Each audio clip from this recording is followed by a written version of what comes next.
primero que nada, darle la bienvenida al doctor Rafael Matasaz, creador, fundador y director de la Organización Nacional de Trasplante, y agradecerle de todo corazón que aceptara nuestra invitación de cara a la jornada que vamos a desarrollar en torno a la celebración del Día Nacional de Trasplante, que tendrá lugar el próximo 25 de marzo.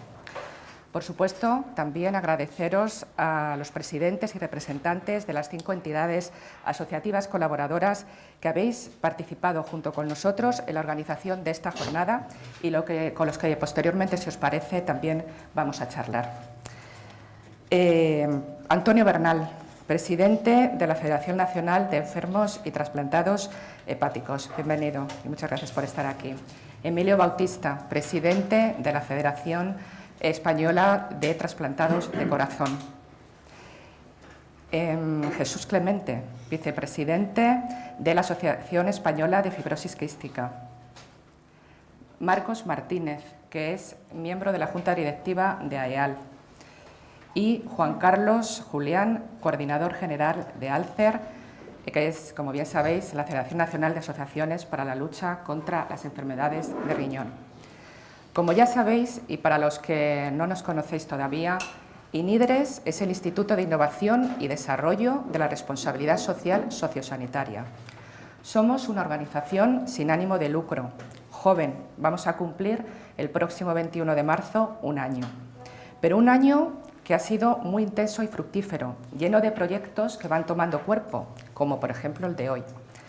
Es para mí una satisfacción poder deciros que INIDRES está respaldada por las instituciones autonómicas y nacionales más importantes en el ámbito social y sanitario del país, implicando también a organismos privados, colegios y sociedades profesionales y, por supuesto, con vosotros, implicándose a vosotros, asociaciones de pacientes.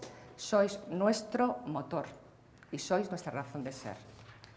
Tenemos grandes proyectos por delante con los que estamos consiguiendo ya impulsar y ordenar la responsabilidad social en el ámbito sociosanitario. Nacimos con la vocación de convertirnos en un punto de encuentro y de referencia de todas las organizaciones interesadas en la RSS, Responsabilidad Social Sociosanitaria. En este contexto, solo me quiero referir al programa de formación Paciente Experto, que es el motivo que nos reúne hoy aquí. Un programa en el que queremos fomentar la figura del paciente formado e informado, del paciente parte activa y proactiva del Sistema Nacional de Salud. Y prueba de ello es este foro de encuentro entre pacientes y profesionales sanitarios. Y hoy, concretamente, con un profesional de una relevancia reconocida sobradamente a nivel mundial, que es un lujo poder contar con él. Hoy, por esto mismo que os digo, estamos especialmente contentos y también orgullosos. No todos los días se puede escuchar y aprender, como lo vamos a hacer hoy y de forma tan cercana, de un premio Príncipe de Asturias de Cooperación Internacional, como fue reconocido el doctor Matasaz en 2010. Rafael Matasaz es una autoridad a todos los niveles, pues su cargo al frente de la Organización Nacional del Trasplante ha trascendido del ámbito sanitario. Como médico que es, sabéis que es nefrólogo, y como hemos leído en numerosas entrevistas, siempre le ha atraído curar a las personas. Un impulso que considero le ha alentado en toda su carrera profesional y, por supuesto, al frente de la ONT, que lleva dirigiendo desde el año 1989, con un lapsus de 3 años, y que ha convertido a la ONT en un modelo organizativo único que se viene exportando a todo el mundo. Ahora que se habla de la marca España en el ámbito de la sanidad, la ONT es una de las pocas marcas españolas conocidas en todo el mundo. Con ella estamos en la vanguardia en materia de trasplantes.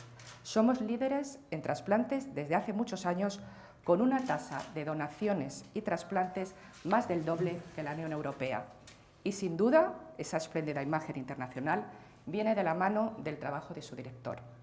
Doctor Matasaz, muchísimas gracias de nuevo por estar aquí. Es un placer, un lujo para mí poderle pasar la palabra cuando quiera.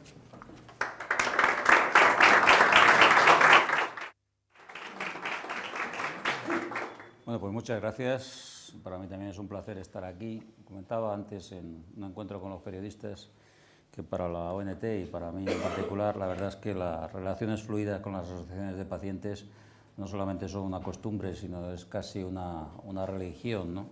Y como he repetido muchas veces, la ONT surge porque en el año 89 una asociación de pacientes, Alcer, aquí representada, pues realmente consideró que entonces no se estaban haciendo las cosas adecuadamente. Entonces, la verdad es que el trasplante que existía muy por encima de los demás era el renal, y lógicamente los pacientes que estaban en ese momento en primera fila eran los renales. Hoy, afortunadamente, pues se ha diversificado, pero me parece que conmemorar hoy el Día del Riñón con una cierta antelación, por perdón, el Día del Riñón, el Día del Trasplante, el Día del Riñón fue ayer.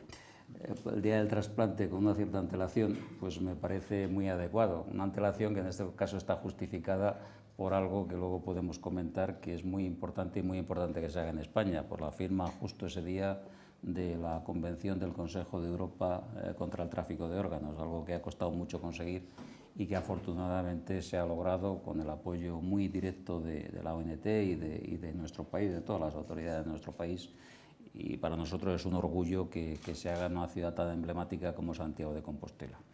Entonces tenemos la ocasión hoy de celebrar ese día por una parte, y por otra parte de empezar a hablar pues, de lo que se acaba de presentar como el INIDRES, que realmente es un concepto con el que yo me identifico plenamente. Parece que nosotros desde la Organización Nacional de Trasplantes pues intentamos que se dé la mejor atención sanitaria a todos los pacientes que necesitan un trasplante, pero evidentemente las necesidades de todo este colectivo, de todos vosotros, van como bastante más allá de eso, de la mera asistencia sanitaria, se extienden a muchos niveles.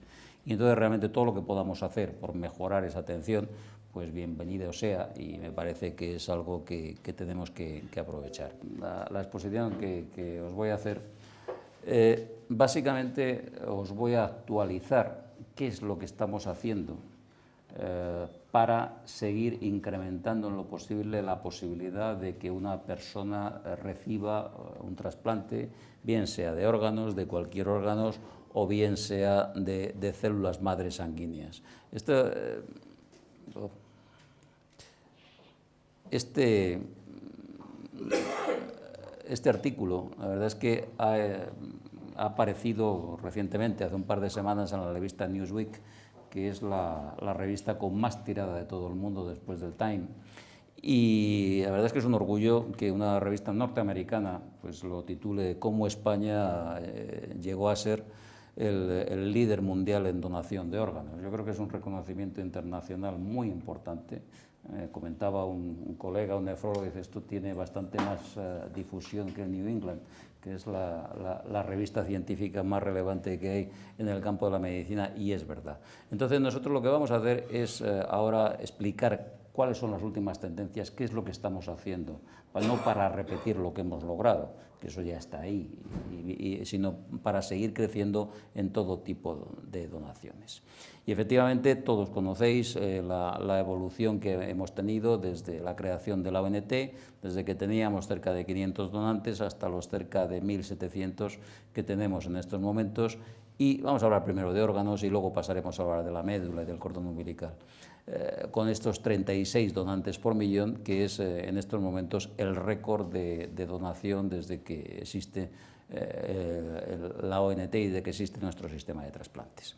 Con este récord de 36 donantes por millón, pues verdaderamente nos encontramos muy por encima del resto de los países importantes con los que nos tenemos que comparar.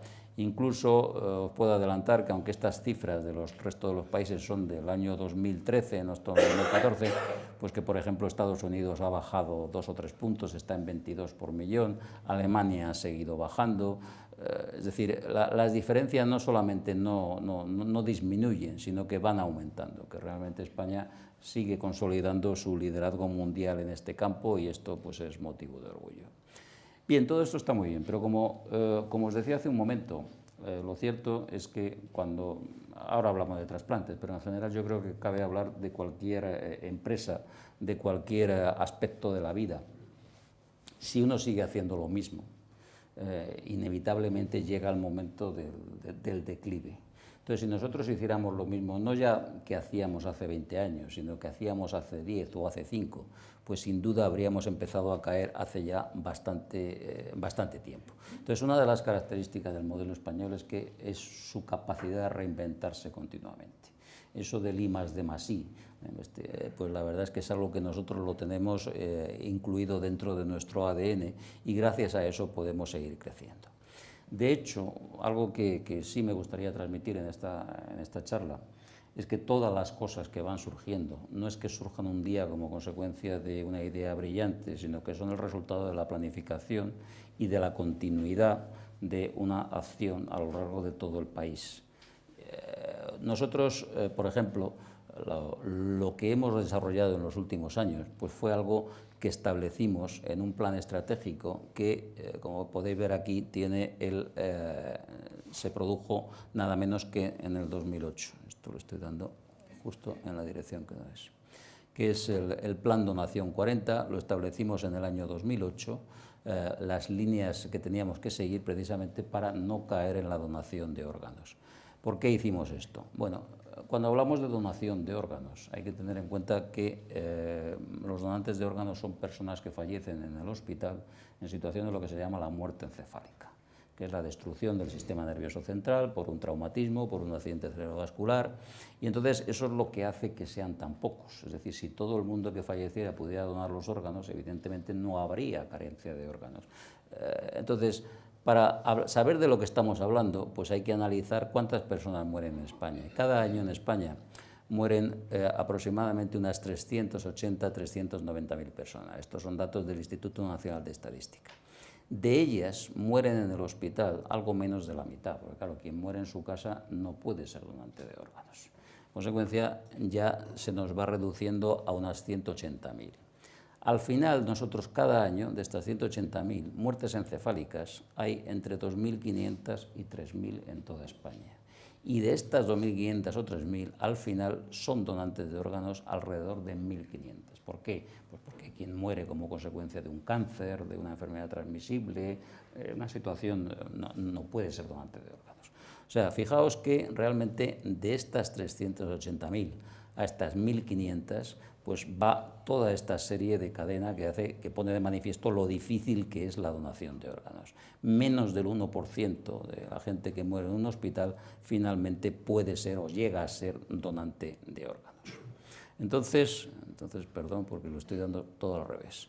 Entonces, en esta situación nosotros tenemos perfectamente medidos desde los años 90 cuántas muertes encefálicas hay en España, y hemos visto que la cifra de muertes encefálicas ha ido decreciendo a lo largo de los últimos 15 o 20 años. De las 65 y pico por millón estamos en menos de 50 actualmente, mientras que el número de trasplantes, de donantes, no solamente no ha decrecido, sino que incluso ha ido aumentando. ¿Por qué? Porque el sistema es cada vez más eficaz. Pero evidentemente esto tiene un límite. Si siguen bajando las muertes encefálicas, y bajan por muchos motivos, bajan por la disminución de accidentes de tráfico, bajan por la disminución de accidentes laborales, bajan por la disminución de accidentes cerebrovasculares, es decir, son todos motivos positivos, pero que al final para lo que nosotros estamos hablando son un problema. Fijaos que esta es la evolución, aquí tenéis en esta gráfica de aquí, la evolución de los accidentes de tráfico en todos los países de Europa. Y aquí la reducción de los accidentes cerebrovasculares, trombosis, hemorragias cerebrales, también en todos los países de Europa. Veis claramente una Europa de dos velocidades. Estos de aquí son la Europa oriental, la antigua Unión Soviética y países afines, mientras que esto es la Europa occidental. Y esto en el tráfico, ahora lo veremos mejor, pues ocurre exactamente igual. Hay países que siguen con una alta siniestralidad vial, pero España está de los más bajos que tienen los índices de accidentes de tráfico y de los más bajos de los accidentes cerebrovasculares. ¿Por qué? Porque España y toda la Europa occidental son los países más desarrollados. Y en un país desarrollado, cualquier causa de muerte evitable simplemente se evita, que es lo que hacemos nosotros. Entonces, fijaos si esto es así, que esto es lo mismo, el índice de accidentes de mortalidad por accidentes de tráfico y de mortalidad por accidentes cerebrovasculares. Entonces veis que España está de los que menos de ambos, pero si nos comparamos solamente con quien nos tenemos que comparar, que son con los 4 o 5 países grandes de Europa, compararse con Malta o compararse con Croacia o compararse con... tiene muy poco sentido porque son paisitos de 1 millón, de 4 millones. Hay que compararse con Francia, con el Reino Unido, con Italia, con Alemania y con Polonia, que son los 5 países grandes que... Pues fijaos que solamente el Reino Unido tiene menos accidentes de tráfico que nosotros, de los grandes, y solamente Francia tiene menos accidentes cerebrovasculares que nosotros.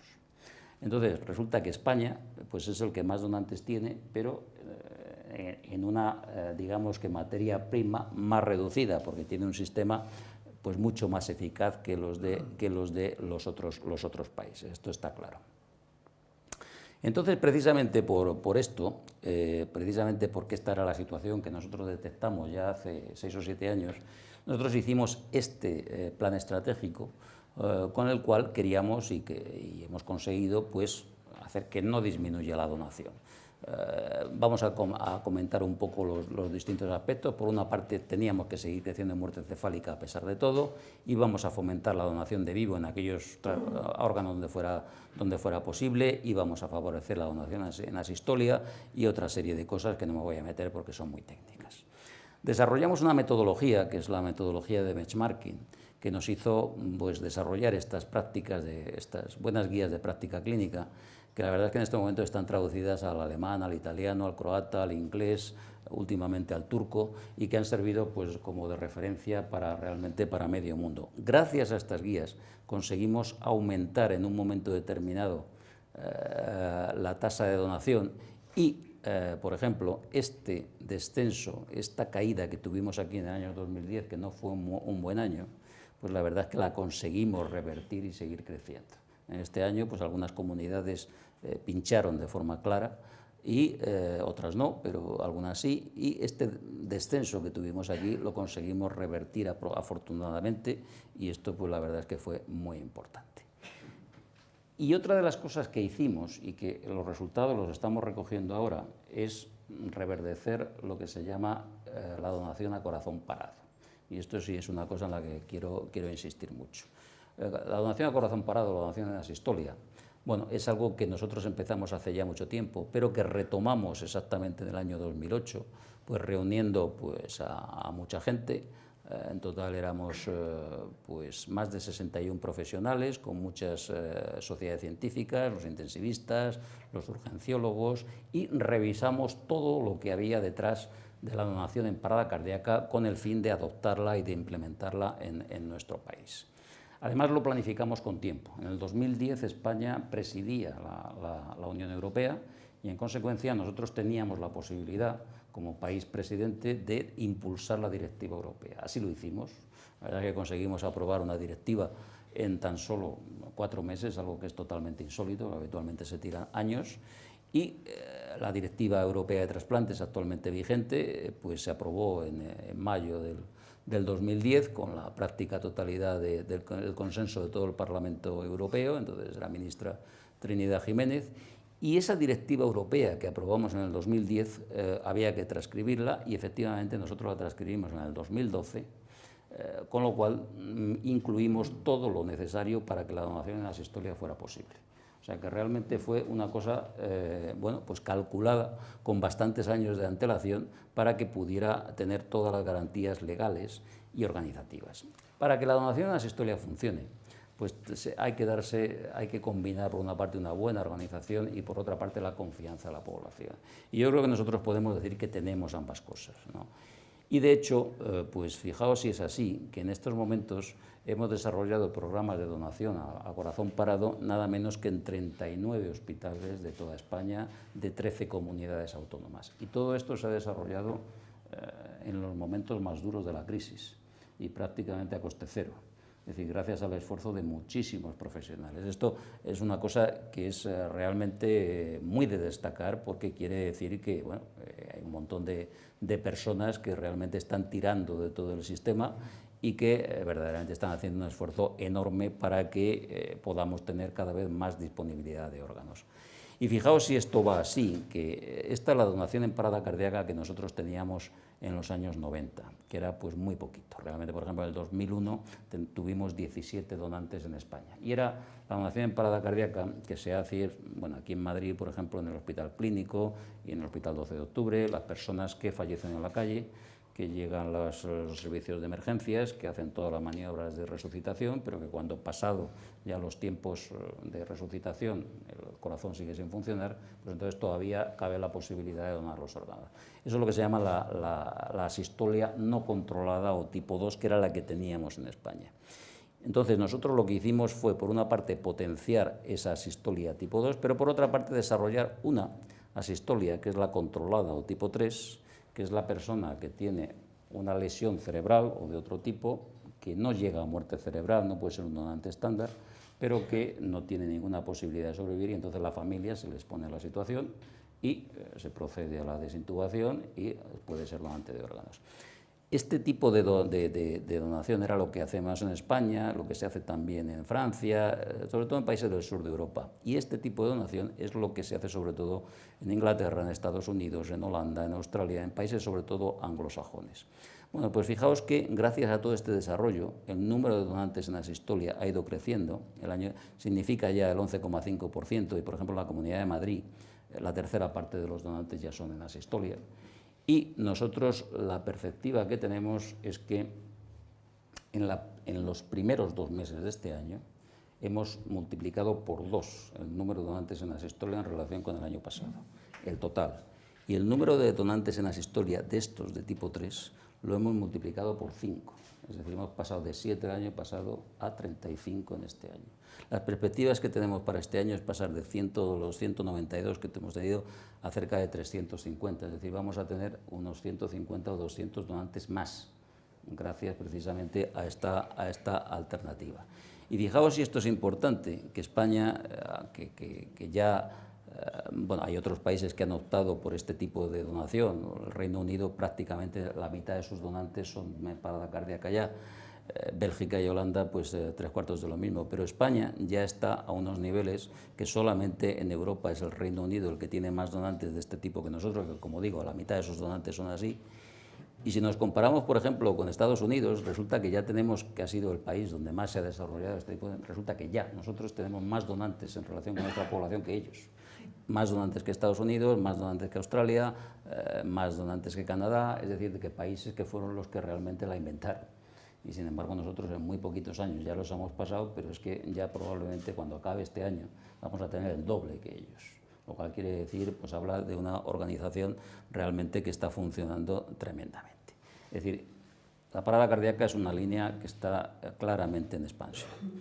Pero la cosa no sigue ahí. Nosotros también, cuando analizamos todo esto, vimos que nosotros efectivamente somos los primeros del mundo porque controlamos muy bien lo que ocurre dentro de las unidades de vigilancia intensiva, porque nuestros coordinadores son intensivistas y porque aquí hemos desarrollado toda una metodología que verdaderamente pues, son lo que el resto de los países copia. Pero claro, también comprobamos que todo lo que ocurre fuera de la UBI, en un hospital, era manifiestamente mejorable. Y que por aquí podía haber una serie de donantes potenciales que no llegaran a la UBI, pero que realmente pudieran donar los órganos si esas personas son ingresadas ahí. Eso lo vimos y bueno, pues pensamos a ver cómo podíamos afrontarlo. Y teníamos experiencias muy claras. Probablemente la experiencia más clara que teníamos era esta de La Rioja. Una de las cosas que yo siempre digo a mis colaboradores, y no me harto de repetir, es que si cae la donación o si no se dona, a quien no podemos echar la culpa es a la población. ¿Será que algo estamos haciendo mal? Es decir, la donación no es nunca dependiente de la población, no es que la gente no esté concienciada, es que simplemente las cosas no se han hecho bien. En La Rioja, que es la comunidad más pequeña de España, pues es una comunidad pues muy rica, gracias a los vinos sobre todo y a muchas cosas, y a su agricultura, pero es muy pequeñita, son 350.000 habitantes aproximadamente. Y entonces su hospital no tiene neurocirugía, con lo cual cada vez que había un accidente de tráfico pues se trasladaba a Navarra, al País Vasco, a Zaragoza, a Santander, pero no se quedaba en La Rioja. Entonces se decía que bueno, pues no había más donantes porque realmente pues se trasladaban a otros lados. Bueno, habría donantes riojanos, pero en otras comunidades. Y la tasa de donación de La Rioja, pues había un donante al año, 3 por millón, 2 donantes al año, 7 por millón, mientras que la media española estaba en 35, en 34, etcétera.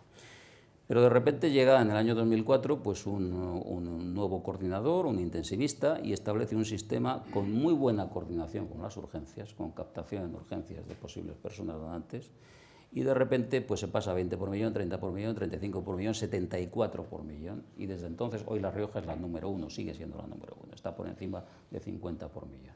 Y claro, evidentemente esto no es que a los riojanos les haya infectado un virus de generosidad en un momento determinado, o sea, lo único que ha cambiado ha sido la persona y el sistema. En consecuencia, esto es muy importante a la hora de saber qué es lo que estamos haciendo y por qué. Lo mismo ocurre, no es el único sitio donde ocurría, esto es el Hospital de la Vega Baixa en Alicante, que también pues, mantiene unas tasas altísimas de donación sin neurocirugía y que exactamente habían hecho lo mismo, habían hecho una muy buena coordinación con los urgenciólogos, y como esto teníamos pues, una serie de hospitales que cuando tú los analizas y los comparas con el resto, bueno, estos qué han hecho para tener tanto donante, y lo que habían hecho había sido eso. Entonces nosotros lo que hicimos fue elegir un aliado que ha sido providencial, que son los urgenciólogos. Para nosotros los especialistas en urgencias, aunque no lo quieran reconocer como especialidad, para nosotros desde luego lo son y mucho, la SEMES, que es la Sociedad de Medicina de Urgencias y Emergencias, pues establecimos una alianza estratégica, hicimos una serie de estudios que son muy complejos, pero fijaos solamente en un dato. Nosotros analizamos las urgencias atendidas en los principales hospitales del país y vimos que una de cada 2.000 urgencias atendidas podía ser un potencial donante de órganos. Que no llega a serlo después, porque al final es una persona muy mayor que llega a urgencias con una hemorragia cerebral, que se considera que no tiene posibilidad de sobrevivir y que se le manda de nuevo a su casa o que fallece en urgencias. Pero que si realmente el urgenciólogo adopta un papel activo en este tema, se lo expone a la familia y todo esto, la verdad es que este tipo de posibilidad podía aumentar de una forma muy importante el pool de donantes. Y efectivamente lo que hicimos, y aquí os muestro otra vez que las cosas no se improvisan, fue desde el año 2008 pues firmar un acuerdo con la SEMES, por el cual nosotros nos encargamos de formar urgenciólogos en materia de donación de órganos, y no es quiero decirlo por decir, fijaos que desde ese momento hemos hecho la tontería de 138 cursos de urgenciólogos, cada uno más o menos entre 30 y 40 personas, o sea, hemos formado a más de 5.000 urgenciólogos de toda España. Y en consecuencia, todas estas personas pues realmente están colaborando con nosotros en estos momentos, y bueno, pues verdaderamente esto es una de las vías por donde estamos creciendo y claramente. Coincidiendo con eso, empezamos con un proyecto europeo que es el llamado ACOR, lo cito esto ahora porque va en la misma línea, que la Unión Europea nos pidió que lideráramos, que es el proyecto más importante de colaboración dentro de la Unión Europea en materia de trasplantes, y interviene en 20 y tantos países, pero lo lidera España. Y esto fue el día de la presentación. Este es mi homólogo, el que era mi homólogo, ya se ha jubilado, inglés, y esta es la representante de la Comisión Europea. Y entonces el ACOR pues, tiene una serie de actividades, pero una de las cosas que nosotros hicimos fue desarrollar una metodología precisamente para captar este tipo de donantes fuera de la UBI.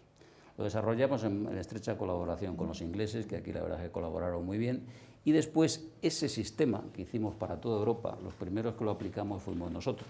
Lo desarrollamos, lo adaptamos para España, y básicamente lo que nosotros pretendíamos es mejorar la efectividad de captar donantes posibles pues fuera de la UBI, bien en unidades de neurología, unidades de ictus, en urgencias, etcétera, etcétera. Y vimos que si se ingresa en la UBI estos pacientes que habitualmente pues, no hay posibilidad de tratarlos, si se expone a la familia la situación y se les pone claramente que para lo único que se ingresa es como potencial donante, y la familia accede, lo que no se puede es ingresarlo sin más, sin decirle nada a la familia. Esto tiene que quedar muy claro. Y esto lo hemos pasado por todos los comités de ética, porque aquí la frontera entre lo que hay que hacer y lo que no hay que hacer es muy tenue. Bueno, pues que si eso se hace y se hace bien, puede aumentar cerca del 14% ya en estos momentos de la total actividad de donación. Entonces, fijaos que en muy pocos años, en estos últimos años, estamos implantando este programa en todos estos 71 hospitales de todas las comunidades autónomas. Estos son 3 de los coordinadores de distintas comunidades que están trabajando en esta línea, pero en realidad está trabajando todo el sistema y verdaderamente pues lo estamos desarrollando y lo estamos implantando con muy buenos resultados. De hecho, una de las cosas que os decía es esta: no solamente es que hayan aumentado en estos 2 meses las asistolias, sino que el donante clásico también ha aumentado. A pesar de que cada vez hay menos accidentes de tráfico, a pesar de todos los pesares, sin embargo nosotros seguimos aumentando por esa vía. Exactamente igual aumentamos la donación de vivo, bueno, esto es en el caso del riñón, en el hígado bastante menos. Y bueno, pues desarrollamos estrategias como esta del trasplante cruzado, que habréis visto de las parejas que se pueden donar el riñón unas a otras, y últimamente pues hemos firmado este convenio con Renfe, que la verdad es que ha salido en toda la prensa mundial, porque somos el primer país que utilizamos la red de alta velocidad para transportar los órganos. La verdad es que en esto también hemos sido bastante innovadores, no hay ningún otro país que se lo pueda realmente, que tenga una red de trenes como nosotros, y bueno, pues yo creo que esto va a ser muy importante, primero para este tipo de trasplantes, pero yo creo que posteriormente podemos trasladar hígados, riñones y otras cosas, y va a ser, yo creo que bastante positivo. Entonces, bueno, gracias a esto hemos podido seguir tirando de todos los trasplantes, y el ejemplo más claro es el riñón. Fijaos que el riñón el año pasado fue el órgano que más creció con diferencia. El riñón hemos pasado de 1.000 a casi 2.700, lo cual es un incremento verdaderamente espectacular, con un crecimiento en los últimos años que no es liviano, que es bastante claro. Y fijaos cómo el riñón es el ejemplo, porque es la suma de todo lo que hemos hecho. Fijaos cómo los donantes en muerte cerebral siguen creciendo poquito, lo que se puede, y nosotros esperamos que con esto del ACOR crezcan más. El vivo crece y la asistolia crece y mucho. Es decir, podemos crecer gracias a la suma de todo. Aquí todo suma, y al final el resultado es que cada vez disponemos de más y más órganos para trasplantar. Es decir, estas son las estrategias relacionadas con el riñón, y luego veremos los resultados de estos primeros 2 meses. Pero nosotros no solamente nos encargamos de esto, nos encargamos de los tejidos, de los que no voy a hablar, y nos encargamos de las células madres sanguíneas, que es algo que de vez en cuando hace mucho ruido, pero que está ahí, que es muy necesario, y que bueno, pues permite tratar multitud de leucemias, de linfomas, de tumores. Realmente es un campo enorme en estos momentos.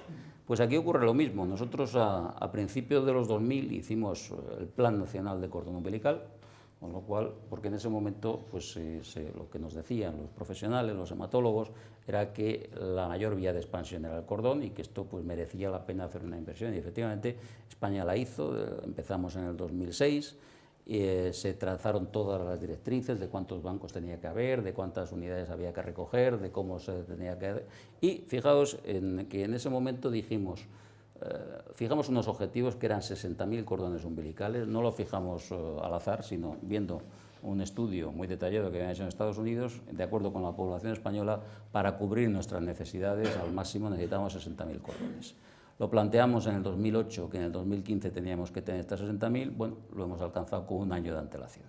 Realmente todo, y no solamente eso, sino que además las unidades de cordón umbilical españolas son las de mejor calidad de todo el mundo, porque los estándares que pusimos son tan altos que verdaderamente tenemos, y eso lo podemos decir muy claramente, las mejores unidades de cordón, porque ha habido una selección muy grande, y sobre todo en los últimos años nos hemos dedicado bueno, pues a cambiar las antiguas por modernas, por nuevas, con mucha más celularidad y con unas condiciones realmente, pues verdaderamente, como digo, de alta calidad. Esto lo presentamos el año pasado, y es un proyecto de una penetración y de una importancia tremenda, precisamente para explotar y poner en valor nuestras unidades de cordón umbilical. Pues hemos iniciado el primer ensayo en el mundo de tratamiento de pacientes que tienen una neoplasia, una leucemia y además un HIV, un virus del SIDA. ¿Por qué? Pues porque hay alrededor de un 0,5 o un 1% de genes, de personas que tienen un gen específico en el cual, si se trasplanta sangre de esas características, se puede negativizar, se puede llegar a curar el virus del SIDA. Esto hasta ahora se ha conseguido solamente con un trasplante de médula, pero la idea es hacerlo en España y detectar esos posibles pacientes. Y bueno, pues lo que estamos haciendo ahora es analizar todas nuestras unidades de cordón para ver de cuántas disponemos y realmente llevarlo a cabo todo este ensayo clínico durante los próximos. Esto, como digo, es algo único en el mundo y que no se ha hecho en ningún otro país en este momento. Y una vez que conseguimos lo del cordón, pues iniciamos lo que se llama el Plan Nacional de Donación de Médula Ósea. Nosotros apostamos primero por el cordón. En el caso de las células madres sanguíneas, no se trata de acudir a las donantes solamente que hay en un país, sino realmente es una red de solidaridad universal en la que hay 25 millones de donantes de médula ósea y 600.000 cordones disponibles para cualquier persona que lo necesite. Entonces nosotros apostamos primero por el cordón, pero ya en los últimos años pues hemos apostado por la médula. Establecimos un plan en el año 2012 en el cual queríamos pasar de los 100.000 donantes que teníamos en ese momento a 200.000 en 4 años. Firmamos ese acuerdo y lo presentamos con representantes de la Sociedad Española de Hematología, de la Fundación Josep Carreras, y esta es Begoña Barragán, que hoy no ha podido estar entre nosotros, y pues se iniciaron los trabajos en colaboración con una serie de instancias. Por ejemplo, esto es el Instituto Pascual, que ha colaborado y colabora con nosotros, o la Fundación Mutua Madrileña, o el Consejo Oficial de Farmacéuticos. Es decir, lo que buscamos es unir entidades que puedan colaborar con nosotros en difundir esta idea. Al mismo tiempo, pues se ha cambiado prácticamente todo el sistema de captación de donantes de toda España, de todas las comunidades. Pues, por ejemplo, algo que a lo mejor habéis visto, esta empresa, Gemusa, que es la que se encarga de gestionar todos los espacios urbanos, nos ha cedido gratuitamente pues, a las paradas de autobuses de muchas ciudades de España, y aquí está, pues, en este código QR, pues basta con fotografiarlo para obtener absolutamente toda la información de dónde hay que ir, de cómo hay que hacerse donante de médula en todas las comunidades de España. Bueno, con esto llevamos pues verdaderamente ya un par de años, y la verdad es que aquí podéis ver cómo se ha disparado desde que comienza el plan el ritmo de captación de donantes que había a cómo está hasta ahora. De hecho, bueno, pues se dio esta curiosa circunstancia de que en 20 meses recogimos tantos donantes como en los 10 años anteriores. Y de hecho, fijaos cómo la idea es llegar a los 200.000, ya en este año, cuando faltan 2 años, hemos llegado a los 170.000. Y evidentemente el ritmo va subiendo y es muy creciente, muy por encima de las previsiones. Es decir, el español responde muy bien, con una generosidad máxima, cuando las cosas se exponen de una forma razonable, cuando hay una organización detrás y cuando verdaderamente pues, ve que es algo por lo que merece la pena apostar. Y yo creo que nuestro sistema de trasplante pues, es algo que... No quiero dejar pasar esto que, bueno, no hicimos mucha propaganda, pero realmente es muy importante. Esta ley, que no tenía nada que ver con los trasplantes, que se promulgó el 21 de noviembre del 2014, en realidad era una enmienda a una ley que no tenía, insisto, nada que ver, era sobre los colegios de fisioterapeutas, pues dejó sentado algo que es muy importante para nuestro sistema, que el registro de donantes de médula tiene que ser único, de carácter público e integrado en el Sistema Nacional de Salud. Y esto se hizo como respuesta a unos problemas de intento de penetración de empresas extranjeras hace un par de años, precisamente para ocupar este sector de la donación de médula. ¿Y por qué nosotros tenemos tanto empeño en que esto no ocurra? Pues mira, yo creo que esto es un mensaje que me interesa transmitir. Nuestro sistema de donación y trasplante funciona porque es un sistema cerrado en el que la donación y el trasplante de órganos, tejidos y células madre está metido dentro de la sanidad pública estatal y no admite para nada ningún otro tipo de injerencia. El día que se rompa alguno de estos eslabones, es decir, que deje de ser público, que deje de ser universal, que deje de pertenecer a la sanidad pública, la posibilidad de que todo esto se venga abajo es evidente, porque entonces se podrían establecer muy claramente diferencias de acceso de los ciudadanos a los distintos tipos de trasplante, o se podría empezar a hacer negocio con determinados aspectos de los trasplantes. Y esto es algo que hay que defender a capa y espada.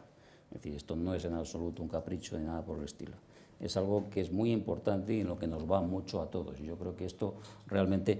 Tengo que decir una cosa, tanto esta como alguna otra iniciativa que hubo en relación con este campo el año pasado recibieron el apoyo de todos los grupos políticos. todos.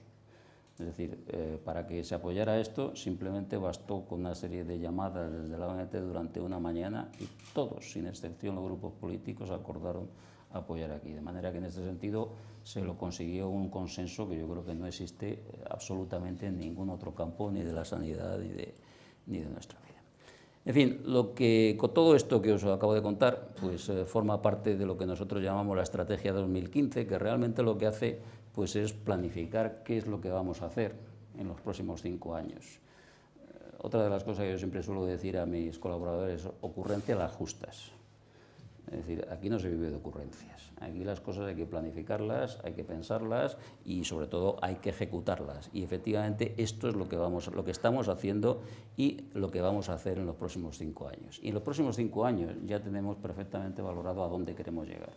Queremos llegar pues a un 10% de aumento de los donantes, que entendemos que entendemos que es perfectamente posible, con lo cual nos permitiría llegar a unos 39 o 40 donantes por millón, un 20% de aumento de los trasplantes, lo cual nos pondría en alrededor de unos 5.000, y en el caso de las células madres sanguíneas, pues seguir avanzando hacia la autosuficiencia, hacia tener cada vez más posibilidad de tener donantes adecuados para nuestros pacientes.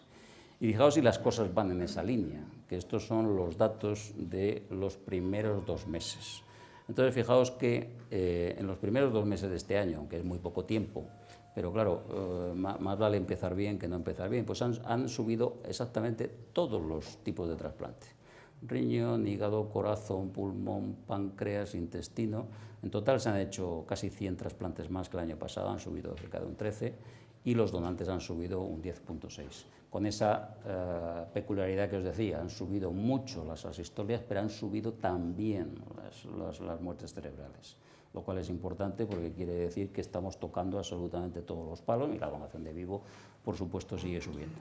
O sea que yo creo que esto es una demostración. La médula pues la contabilizamos cada 3 o 4 meses, pero los datos que tenemos de algunas comunidades, no de todas, pues ponen de manifiesto que esa tendencia creciente se sigue manteniendo perfectamente. O sea que las cosas yo creo que están perfectamente enfiladas y además con algo bueno, que yo creo que nos debe alegrar a todos, y es que realmente no sé si hemos acabado la crisis o no, pero evidentemente hemos pasado las partes más duras de la crisis y el sistema no solamente no se ha venido abajo, sino que ha salido muy fortalecido. O sea, yo creo que esto es algo que es muy importante a la hora de ver lo que pasa por la mañana. Y sí, efectivamente, el año pasado pues, fue un año de celebraciones, celebramos nuestro 25 aniversario con todos los que nos han ayudado y todos los que han colaborado a lo largo de todo este tiempo, con la Casa Real. Todo esto está muy bien, pero desde luego nosotros lo que no podemos es ponernos a pensar que qué bien lo hemos hecho, que qué guapos somos. Esto de cerrado por reformas, vamos a descansar, evidentemente no va con la gente. Hay que seguir trabajando porque a la gente que está en lista de espera le da exactamente igual que hayamos cumplido 25 años y que tengamos muchos y que seamos los primeros del mundo. Hay que seguir trabajando y hay que seguir consiguiendo el mayor número de donantes y el mayor número de posibilidades. Muchas gracias por vuestra atención.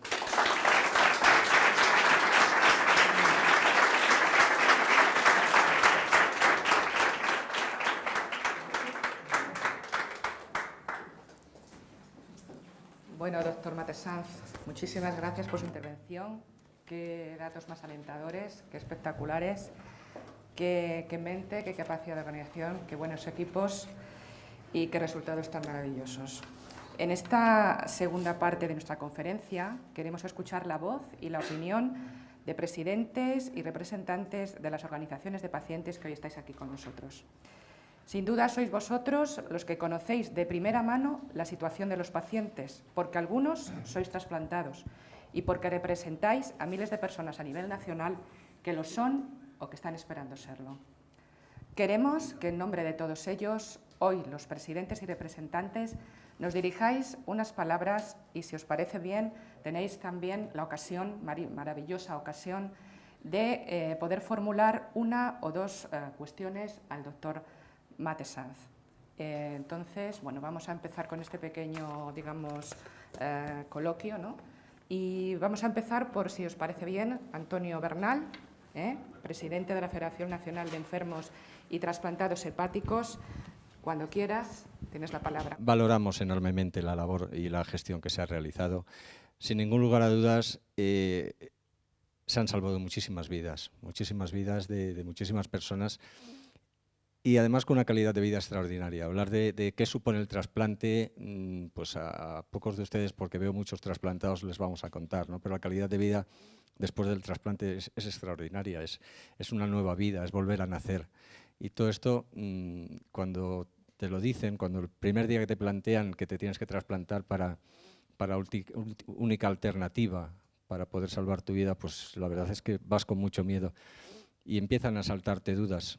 Pero cuando realmente te das cuenta de lo que hay detrás, de la organización que hay detrás, de que realmente además es estrictamente seria, de que mantiene una rigurosidad extraordinaria en sus determinaciones, mantiene unas estructuras férreas y de ninguna manera se alteran las listas de espera, no se mueve nada. O sea, realmente hay una coordinación realmente fantástica.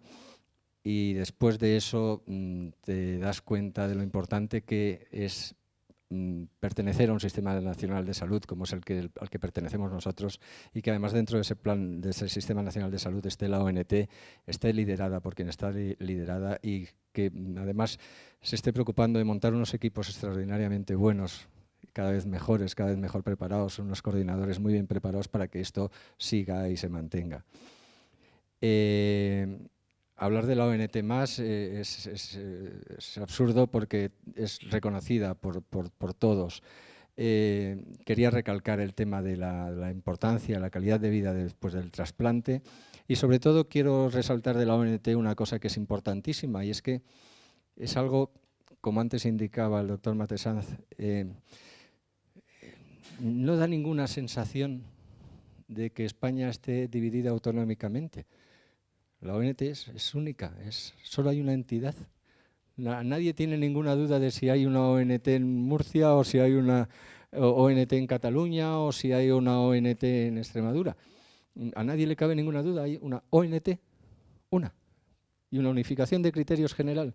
Esto no ocurre en ningún otro campo donde están las competencias transferidas, y sin ningún lugar a dudas eso es una capacidad extraordinaria por mantener a su equipo unido, por tratar con pleno convencimiento a todos sus equipos y a todos sus coordinadores y a todos los equipos que evidentemente son independientes, no es que no lo sean y por eso se mantiene esa imagen de la ONT, ¿no? Es que cada coordinador de su regional tiene su poder y no tendría el por qué estar bajo el sometimiento de la ONT. Sin embargo, no cabe ninguna duda, no existe ninguna duda. La ONT y los criterios de la ONT son respetados a rajatabla.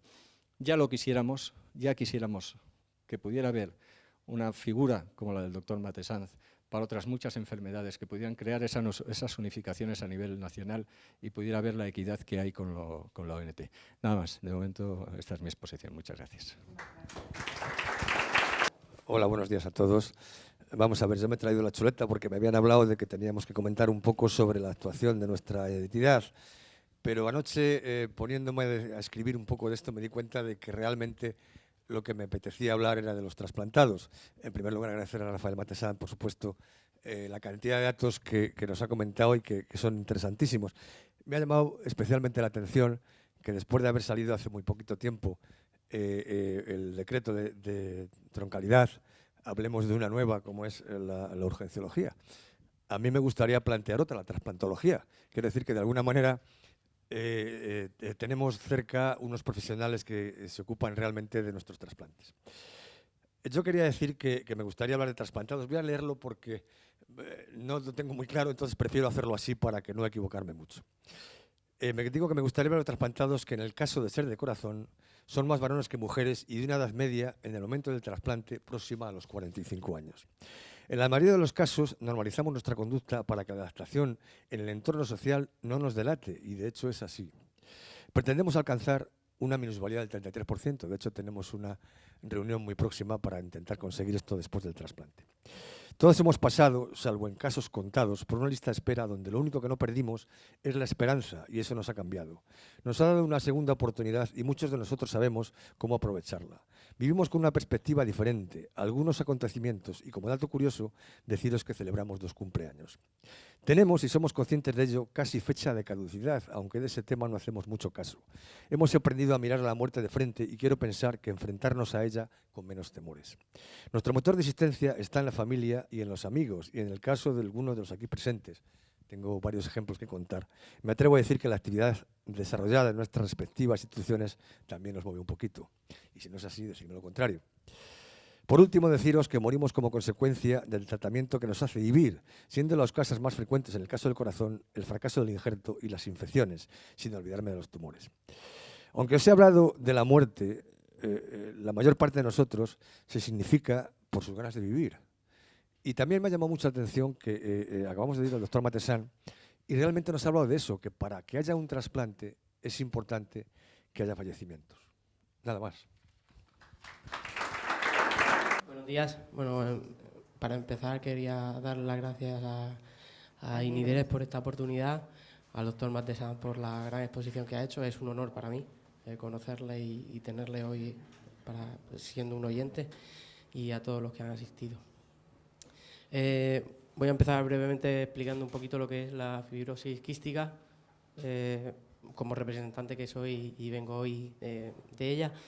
Es una enfermedad hereditaria, crónica, por una alteración de un genoma, ¿vale?, recesivo, y que básicamente a grosso modo lo que hace pues espesa un poquito lo que son, principalmente en nuestro caso suele ser los mocos, ¿vale?, que tenemos en el pulmón, pero todo tipo de secreciones las espesa un poquito, con lo cual favorece pues las infecciones pulmonares y de todo.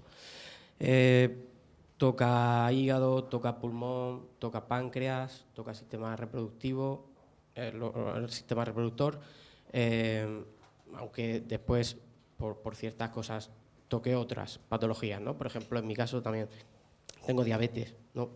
Ella es un derivado, pero esos son los principales órganos que toca. Y bueno, básicamente nos basamos en 3 pilares fundamentales para combatirlos, como es la nutrición adecuada, una fisioterapia respiratoria potente, ¿no?, para expulsar todo lo que tenemos, y deporte, mucho deporte, ¿vale?, para expandir los pulmones.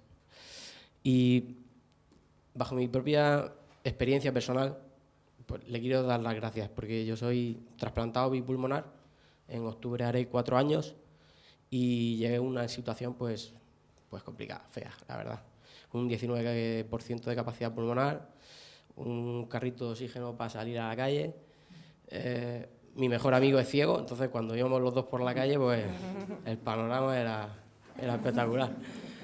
Con hemoptisis también, cosa estaba fea. Entonces, nada, me meten en la lista y poquito tiempo, eso fue 9 meses de espera solamente. O sea, fantástico.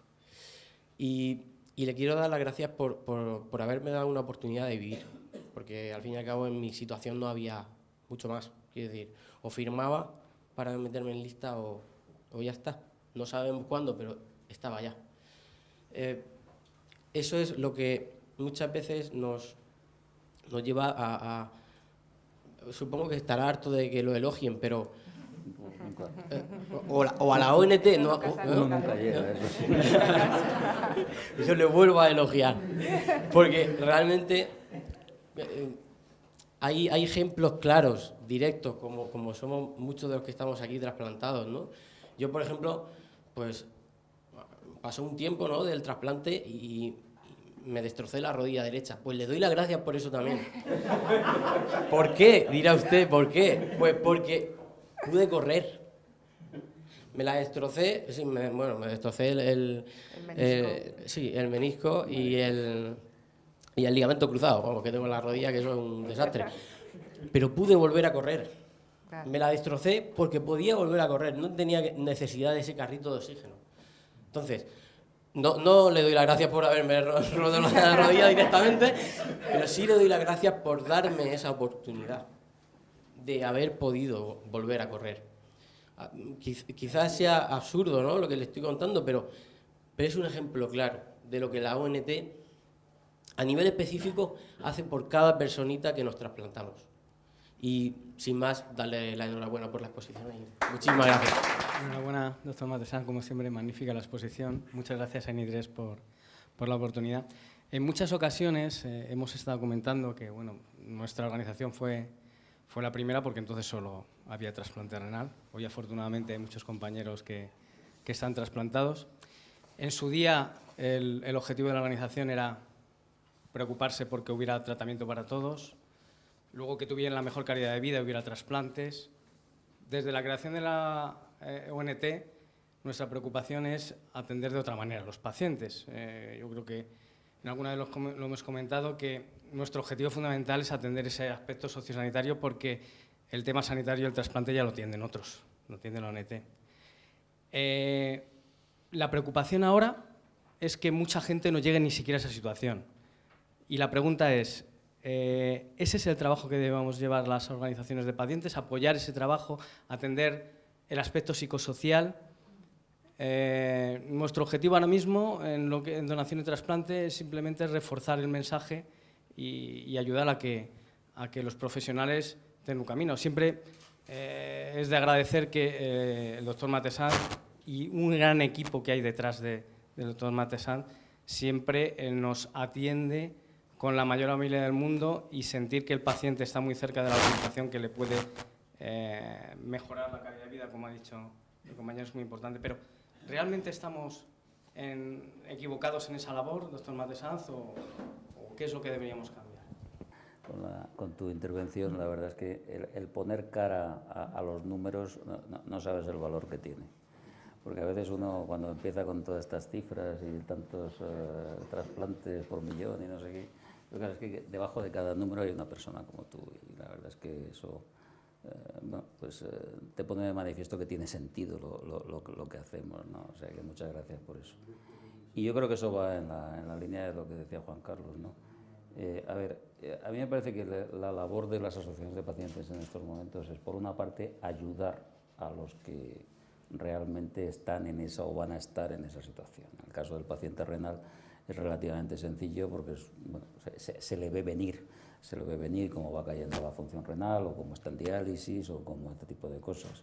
A veces en otros trasplantes vitales no es tan sencillo porque la enfermedad cae un poco de pronto, a veces sí, a veces no, pero no es tan sencillo. Entonces yo creo que el tener el apoyo de alguien que ha pasado por esa tesitura, a mí me parece que es muy importante. Y después atender en todo lo que se puede desde el ámbito social a todas esas personas. Yo creo que la labor que hace Alcer, por ejemplo, con los niños en diálisis, a mí me parece que es muy importante realmente, ¿no? Pero en general yo creo que es ayudar en todos esos aspectos a donde el sistema sanitario no llega ni puede llegar, y que realmente el ejemplo de otros pacientes es fundamental. Yo creo que ese es un mensaje que hay que dar muy claramente, el hecho de que el paciente trasplantado pues participe activamente en todo este proceso, sirva de ejemplo a otros y sea capaz de hacernos ver a los encargados de la situación sanitaria de lo que hacemos bien y de lo que hacemos mal. Es decir, dicen los japoneses, y yo creo que tienen toda la razón, que una crítica es un tesoro, porque efectivamente si a uno con una crítica le pone de manifiesto algo que está haciendo mal, es la mejor oportunidad realmente de mejorar. Yo creo que todas esas cosas es lo que tienen que hacer las asociaciones de pacientes. Y a partir de ahí mostrar a la sociedad que esto que se ha hecho, que este enorme esfuerzo que se ha hecho y que se hace todos los días para proporcionar las máximas posibilidades de trasplante de todo el mundo, pues que merece la pena.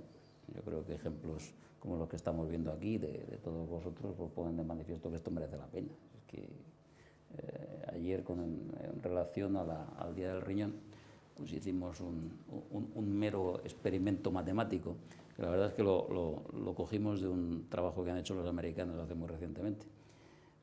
Vimos, uno cuando trasplanta un riñón, como término medio, pues se le está regalando a esa persona unos 19 años y pico de vida con ese riñón, que luego puede trasplantarse otro, ¿no? y ese es el término medio, otros mucho más y otros por desgracia menos. Y entonces si se compara eso con la supervivencia de la diálisis, se ve que hay una diferencia grande, una diferencia de más de 15 años.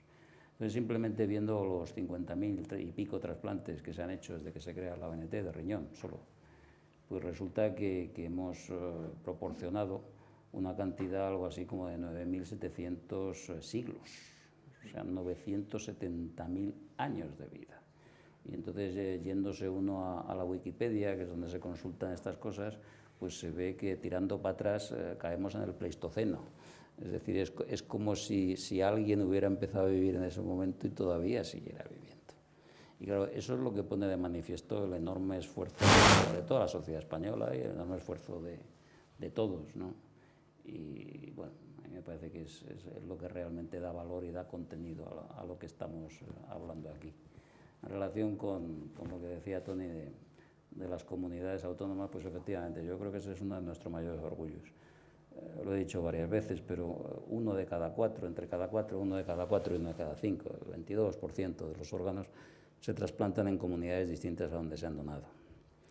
Y hay comunidades que dan mucho y hay comunidades que reciben mucho. Un 8% de los pacientes se trasplantan en una comunidad distinta a donde viven. Habitualmente los más complejos, el riñón, por ejemplo, se hace casi siempre en el sitio donde vive, pero bueno, los más complejos se hacen en otros. Y al final ese no haber fronteras yo creo que es un elemento valiosísimo y que la ONT se ha convertido en un elemento de cohesión para todo el Sistema Nacional de Salud y yo diría que para todo el país. O sea, que realmente es algo que efectivamente tiene una presencia en las 17 comunidades y que la gente, efectivamente yo tengo un equipo genial, pero tengo un equipo genial, a los de la ONT sede central sí les puedo mandar alguna cosa, pero al resto de que están en las 17 autonomías, la verdad es que es un sistema de organización horizontal, yo no les puedo mandar nada. Y sin embargo lo hacen. Sin embargo, cualquier cosa que dice la ONT es cumplida absolutamente en todos los hospitales y en todas las autonomías. Bueno, eso es, como digo, un sistema de organización horizontal, que es mucho más difícil que el vertical, de así se dice y así se ordena, ¿no? Y que yo creo que, en mi opinión, debería servir para otros muchos aspectos de nuestra sanidad y probablemente de nuestra vida habitual, pero bueno, no es fácil montarlo, ¿eh? No es que haya caído del cielo, ni mucho menos. La verdad, buenos días a todos. Gracias, doctor Matesan. Gracias, Enidres, por la idea y por invitarnos a participar en este acto. La verdad es que me siento un poquito extraño, intruso. No soy trasplantado, pero trabajo desde hace ya 4 años en AEAL y sé de las necesidades de los pacientes y la importancia que tiene las donaciones. Y luego a nivel personal, porque viví hace muchos años, familiarmente, muy allegado, mi padre fue trasplantado de pulmón, fue de los primeros trasplantes de pulmón que se hicieron en España. Entonces, de la importancia y del funcionamiento que tiene la ONT en España y de la importancia de su labor, aunque no todo el mundo llega a terminar de reconocerlo, sobre todo porque en ocasiones el paciente se ve desesperado y le gustaría avanzar puestos en la lista. La lista está y a las pruebas nos remitimos que con gran éxito.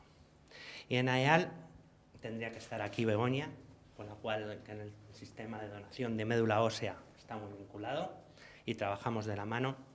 Ella sí está trasplantada de médula y tenemos otro tipo de relación, pero aquí sí me surge una pregunta y es, ¿está habiendo problemas en la gente que quiere ser donante y no está teniendo acceso al tipaje o se le están poniendo trabas? ¿Qué podemos hacer? Bueno, yo creo que eso, precisamente desde el comienzo del Plan Nacional, se ha dado la vuelta por completo en todas las comunidades, porque hay diferencias entre comunidades respecto a las facilidades o dificultades de acceso. Pero en estos momentos las cifras están ahí. Las posibilidades de acceder a la tipificación han mejorado de forma radical. Ahí nosotros lo que observamos cuando empezamos el plan de médula es que cada comunidad tenía un sistema distinto. Algunas funcionaban francamente bien y otras, pues la verdad es que dejaban bastante que desear. Y lo que se ha conseguido yo creo que es pues uniformizar bastante el tema y que ninguna comunidad sea ajena al sistema de captación. Yo creo que en estos momentos, por ejemplo, comunidades que antes tenían un problema, como Madrid, la verdad es que han mejorado bastante su sistema y de hecho Madrid es la comunidad que en estos momentos está proporcionando más donantes efectivos de médula porque sus sistemas de tipificación son francamente buenos. Entonces, como digo, yo creo que nada se soluciona de la noche a la mañana, el tema de la médula, pues, al haber apostado tan fuerte por el cordón, pues a lo mejor se había quedado en segundo plano y iba con el ritmo que nos marcaron en un momento determinado los hematólogos. Al final las cosas se disparan y pareció necesario pues a pisar el acelerador con eso, pero yo creo que se ha pisado muy bien. No digo que se hayan solventado todos los problemas, pero me parece que han mejorado muchísimo y precisamente esa información que se puede obtener en nuestra página web y en todas las comunidades y en esos carteles de anuncio, yo creo que ha mejorado muchísimo el tema. Cuando se dan problemas puntuales, pues naturalmente hay que hacerlo saber e intentar solucionarlo, pero insisto en que yo creo que el panorama que tenemos hoy no tiene nada que ver con el que teníamos hace 3 o 4 años, sinceramente.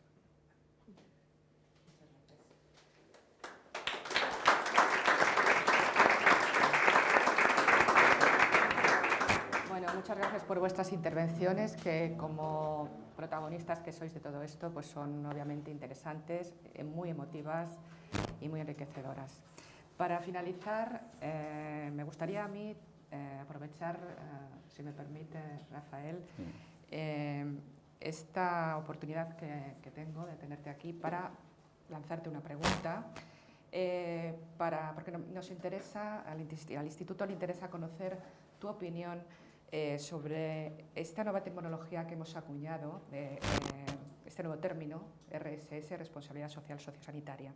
Y la pregunta sobre esto que te quiero hacer en concreto es la siguiente.